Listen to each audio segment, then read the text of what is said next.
have a couple thoughts in regards to making a sourdough starter, but in overall making sourdough bread, I think it's something that I find takes a little bit of time, but it takes a lot of patience. It takes a lot of patience because you're waiting for things to happen.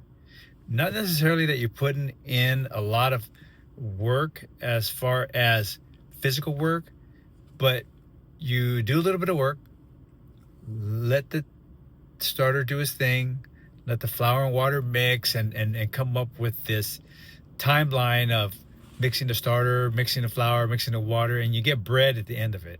You bake it and it's delicious. And sometimes it's not so delicious, but that's just part of it.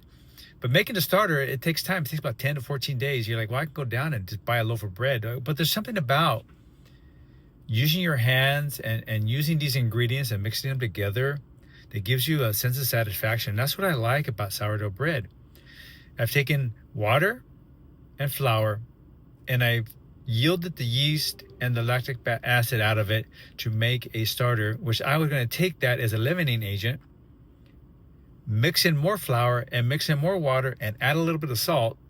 And I'm going to make a loaf of bread that I'm going to eat with a meal or share with my family, enjoy with some butter and some avocado. That's pretty cool. You just don't do that every day. And it's something unique and something refreshing about that whole process.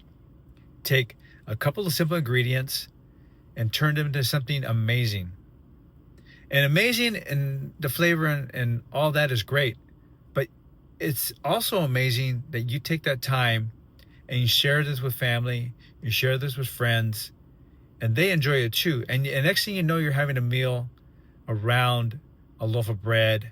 You're sharing a moment around a slice of bread and some toast in the morning with your family. So there's more to it than just that it's a loaf of bread. It's a whole event. And sometimes the simplest things bring people together, and you bring all these ingredients together to make something so simple, but yet so nourishing. And that's what's interesting about sourdough bread. I mean, those are some thoughts I have. I mean, those are random thoughts about sourdough bread. Who thinks of sourdough bread that way, right? I guess I do. And I think that's really cool. So if you enjoy making sourdough bread, there's something about it, and I think you can attest to the fact that making the bread is part of the bigger picture. It's the whole process, the enjoyment of it, the fulfillment of it, and it's a surprise sometimes at how well this tastes or how well this came out. So starting out making sourdough bread, it's going to be frustrating. It's going to be tough to some extent because you have to have patience, and you learn that, and you take your time and you try to do things the best you can to make the most of what you have. So I hope you enjoy making sourdough bread as much as I do.